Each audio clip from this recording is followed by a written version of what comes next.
Hello, my name is Louise Newsom, and you're listening to the Trade and Prosper podcast channel, where we share the stories of individuals and businesses that make our communities. We believe in those that are committed to doing well by doing good, using their hands, minds, and hearts to create a better place for us all, and believe that a little sweat and a lot of sharing turns a community into a populace of prosperity. Trade and Prosper is a forum where those like-minded individuals meet to trade ideas, information, goods and services, as well as building long-lasting relationships that enable them to expand their reach locally and also globally. On this episode, you will meet Maria Whittingham, who has been a retail presence in Nyack, New York for over 30 years. The owner of Maria Luisa Boutique and ML by Maria Luisa is always ready to tell the customers the stories behind the high-quality clothing and accessories sold in her stores.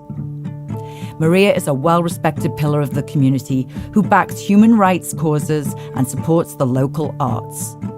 She also founded the ML by Maria Luisa Scholarship Fund to recognize Rockland County women who, through their actions or beliefs, embrace civic and community involvement, commitment to social justice, social equality, and environment, eco-friendly lifestyles. So Maria, you were born in the United States, but moved to Puerto Rico as a young girl. Tell us about where you've lived and how you ended up in Nyack. Sure. So I was born in the Bronx, where I lived until I was 3 years old with my parents and my two siblings. At that time, my parents moved back to Puerto Rico, and my father went on to work for his brother in his business. And we lived in Puerto Rico until I was 10 years old. And then we returned. We lived in Queens, where I went to elementary and junior high school. And then my family moved to Richmond Hill in Queens also. And then from then I went on to college to FIT in the city, and then I moved on my own and I lived in Brooklyn, and then I was married, and then we moved to Rockland County where I had my son, Christopher. Right, and Christopher went to the Nyack School District just like my kids, and right? Yes, Christopher went to the Nyack School District from 4th grade up to graduating high school. So you've been immersed in the community for a very long time. I mean, I've been here in Nyack 27 years, and you were here before me. So it's been over 30 years, right? It's been 31 years and counting. And this business, Maria Yes. Luisa, has been open that long, right? Oh, actually, the business has been open for 31 years. I've been in the county closer to 36 years. We moved up when I was expecting my son, and so he's soon going to be 36. So it was a little over 36 years ago. Right, a long time, Yes. immersed in the community. So let's just go back a second to your time at FIT. So you studied design. Share with us a little bit sort of what happened after you graduated and that professional journey that brought you to opening Maria Luisa. So I attended FIT, where I studied fashion design, and I specialized in the couture design program. I went on to work in the garment industry in New York City, and I worked for a coat company. London Fog was my first job, and then I worked for a company called College Town, which was another big sportswear company with many divisions. And you were designing for them. I was an assistant designer when I went in, so I actually worked under the designer, but also produced my designs. In London Fog, every product that was designed was not by a person. It was strictly by London Fog, so there was never a name for a designer. So what I remember, there were two coats that I designed that actually made it big on the line, and it was like, oh, that's my coat, that's the Freddie, that's it's pretty exciting to be in a train platform in the city and see people actually wearing the coat, and it's like, yes, it's like, or seeing editorials along with it. So that was my very first experience, and then after that I did several other assistant designer positions. I actually did probably the most designing at London Fog, then at a company called Janet Russo, which is a smaller company, and she was great. I was her assistant, ran her design room, but she, I proposed some styles for her, and she was very open to the idea. So it just gave me the opportunity to keep the design dream going.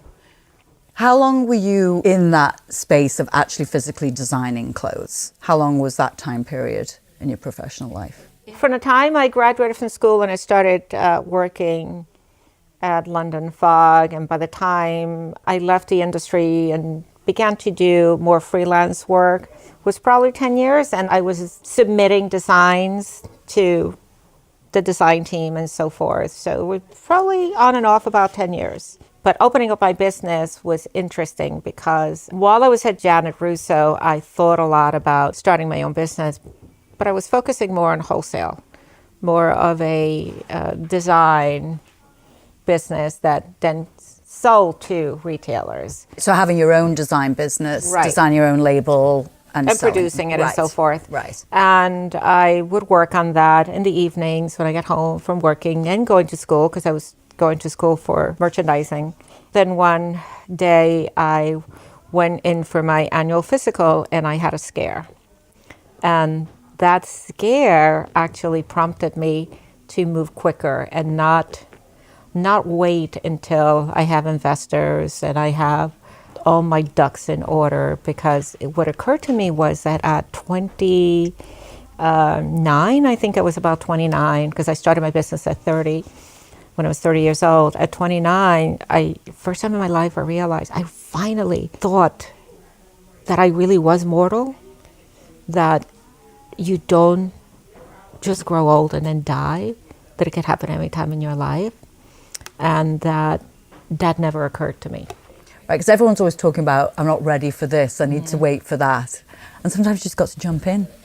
So at that moment, I realized, I can't keep waiting. If I really want to give this a try, I've got to do it now. But I did switch over I visited Nyack. I visited a friend in Nyack and who had a small business. And I thought, I asked a lot of questions. And then I thought, maybe I can do this. And I think within 1 month, I had rented a small storefront and I began actually sewing and making some items, but through my contacts in the industry also, bringing in merchandise into the store. And that's how I began my business 31 years ago, out of a scare, which turned out to be absolutely nothing more than a scare. So you talked a little bit, you just touched on there about opening your store and starting to define your brand.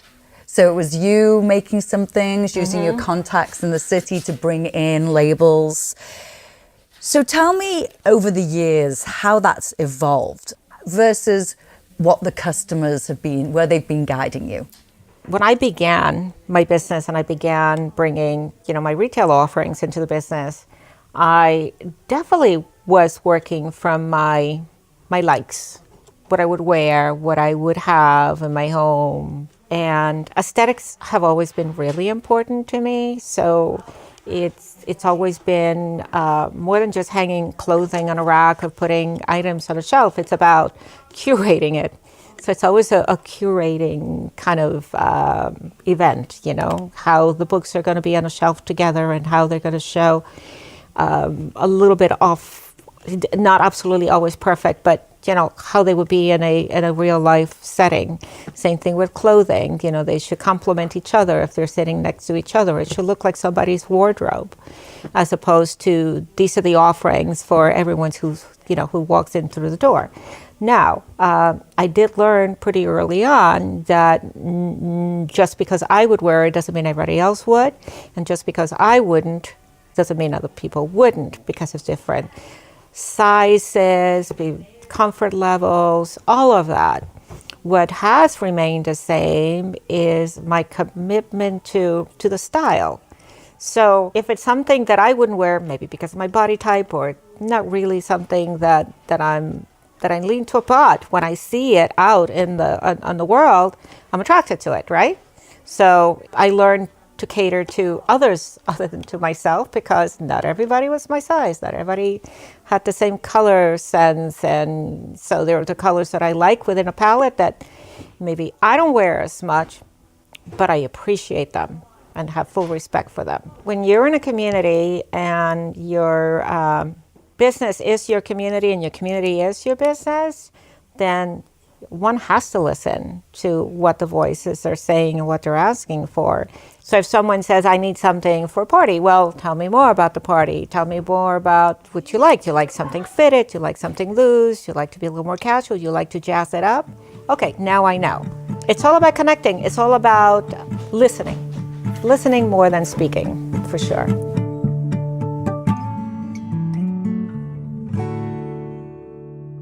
There's been financial crashes over the years that you've been in business.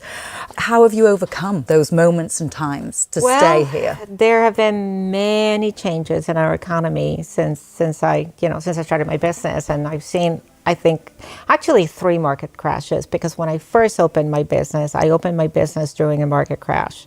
So I started out at the lowest point, so I could only go up at that point. I wasn't aware of how much it hurt me because I didn't have any history. So that's the way I started, and then I've gone through 2 really big ones, and it was it 2003 and 2008, I think. That was huge, because this is, I think, the first time in most of our lifetimes that this market crash affected everyone. It affected absolutely everyone. So there was this really fast halt. It just, the business that I was in, where customers came in, they loved, they bought, what the heck, why not? Even when I was purchasing my merchandise, it's like, oh, what the heck, why not? Well, give it a try. Because that was the market I was doing business in. It was a lucrative market, and there was disposable money, at least in my community, and it worked. And then it just went south. It just completely changed. But what I've learned, many things I've learned. One thing I've learned is that don't let my ego rule my business or my life. Ego could be your worst enemy.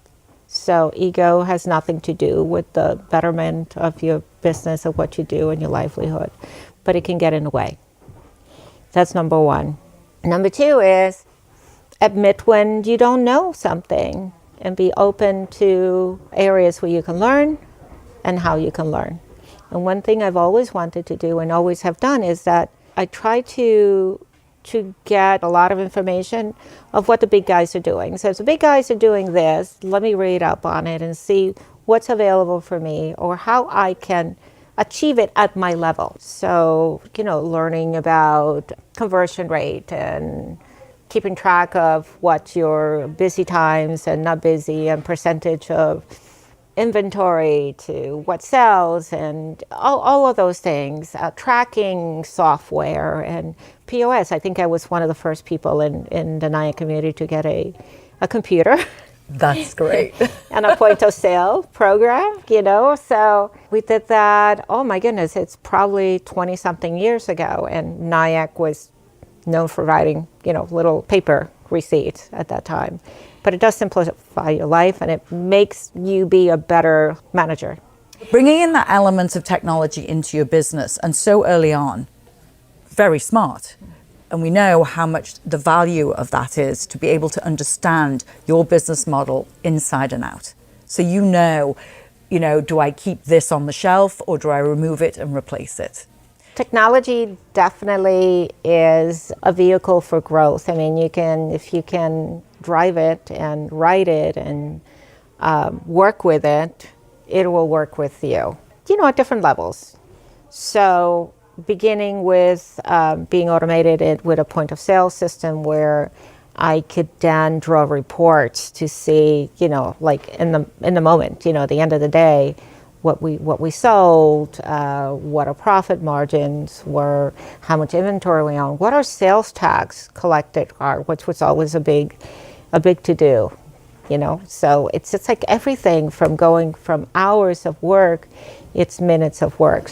So when you started your business, though, the resources to be able to even bring in an outside source to help you monitor your business, it's not even available. And even until just recently, many of the services that I looked for, because this is what the big guys do, like the tracking systems and the secret shoppers, which are very important, and finding companies that will actually cater to small people like us was difficult to find. I found them, but it's really difficult to find. Where did you go to find them? I did a retail sales training program, a big training program out of Las Vegas, based out of California, but he had his headquarters in Las Vegas, and I learned a lot. And this was probably 20-something years ago. And that was, I mean, you go out and you leave for a week and you spend airfare and thousands of dollars in the program. I took an employee with me, my manager, and we got all this wealth of information that we were able to, and formulas so we can track every employee and what we do and all of that stuff. The must-dos, the never do list that you kind of know, but you don't know that it's standard, it's industry standard. So through that program, I picked up some names on companies that actually cater for smaller companies, and camera and tracking companies. So we've had cameras that actually track every customer who walks in the store. It's not just a camera, but we can actually figure out our conversion rate much better, because otherwise you're really counting people, and when you have hundreds of people coming through the door, you just can't do that. And so it allows me to be aware of whether we are well staffed, or it could be that we have too much traffic for what we can do, or that we're not taking advantage of what's walking in through the door. And so that conversion rate per who's there makes a lot of sense. A few years ago, going off topic here, but not really, I talked to Alan Jaffe, who was talking about, doing more for businesses and help the small businesses. And I said, what about an incubator where there are all these services that are available to the small businesses? So as a group, we can all have access to them. Being involved in the community itself, how's that helped you?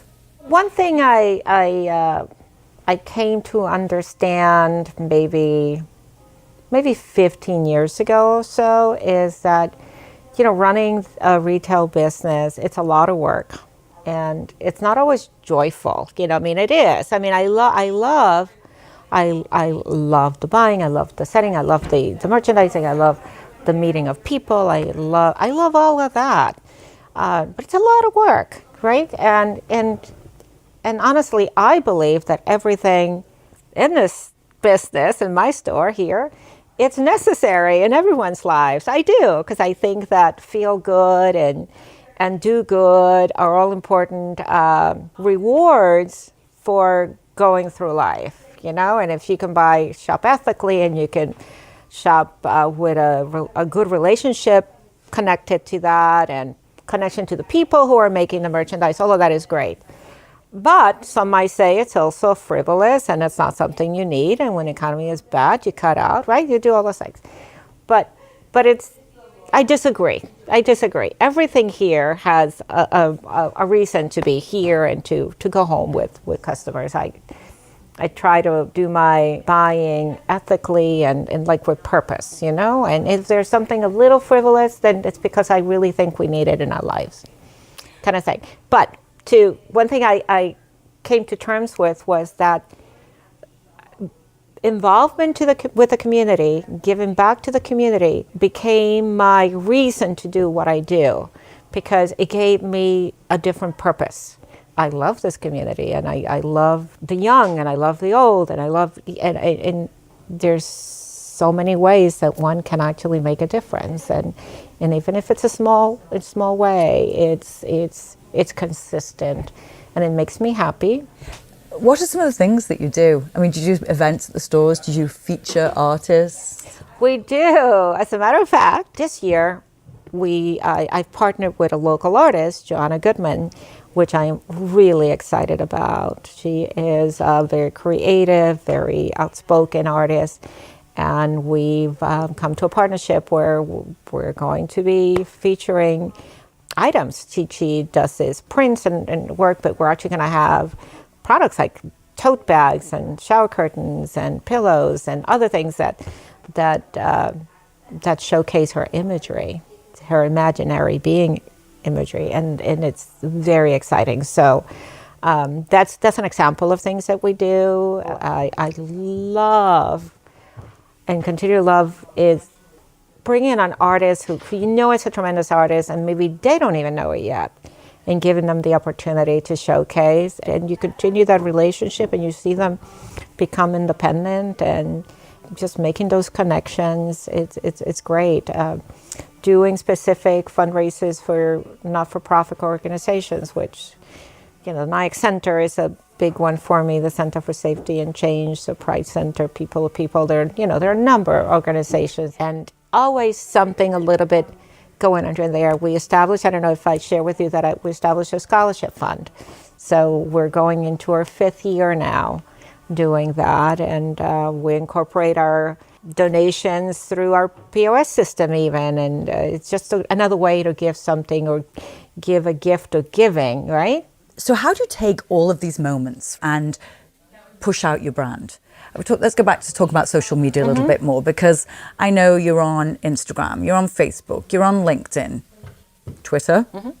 So all of these spots, all of these places, and all the different... Pinterest. Yes. How has it impacted your business? And where's your reach and your customer reach? Are they coming up from Manhattan and Westchester, all over, even around the country? Our customers are coming from around the world. That's through our online business. And that's exciting. What do you use for your online business? We have I would call 2 different platforms. We have our own website, and we also sell through Shoptiques, which is a international boutique mall, sort of like the Amazon of small businesses. And you go in and you set up your storefront. You set up your storefront, and they do tremendous marketing, and we're just getting into our first full year of working with them. And it's been a good year. It's been a good year working with them. It allows us to ship internationally without the brunt of all the financial headaches and legal headaches and all of that. They make it really easy. It's something that we can do here that one of my lead people here can handle without a problem. We've shipped to Belgium, England, Switzerland. I can't remember. Possibly Japan, but I'm not sure. Yeah, I think not China, but Japan. Canada all the time. I don't have a list. I know we have a map where we've marked off all the areas around the world that we've shipped to, but I don't remember all of them. So that's actually helped us to double what we do online, because it's pretty much matching what we do on our own website. So it's doubled it. So I, unlike most other businesses, have not taken on any partners, and 30 plus years later, that's a completely different conversation. Should I bring in a partner or not, than if I had taken a partner on in the very beginning. This is a business that I've built, I've established, I've made it what it is. So partnership is a different conversation at this point. Why and how I've done it, I can tell you that one reason, I believe, is how I grew up and how I raised. I grew up not in wealth. We made things work. My family made things work, and it's sort of what I lived with and what I learned and practiced, and learned to be that money manager that just kept it over. It's clear. I'm not saying that's necessarily the best choice for businesses to do, and not take that extra gamble to do so, but that happened to be how I started and how I pretty much maintained it until 5 years ago I did get a line of credit for my business. But other than that, I've kept it me singularly. I have maintained my credit rating and all of those things. I've done it, but I could have grown further with more infusion of money. But this worked for me. And how I was able to do so. So I put my son through college. 4 years of an expensive school that a lot of it came out of my pocket. I paid it off. And when he graduated, I decided that I was going to pay myself tuition.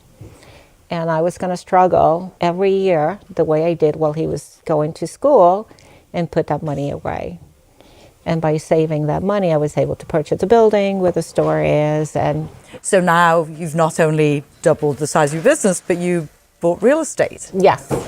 and Yes. invested back in. Which is to great the bricks because I and have mortar. rental units that actually pay the cost of it, and it just makes sense to do. So I am not the common case. It works. It's worked for me. It's probably not the way to go if you want to multiply your locations, where Right. an infusion of money definitely would make a difference in that case.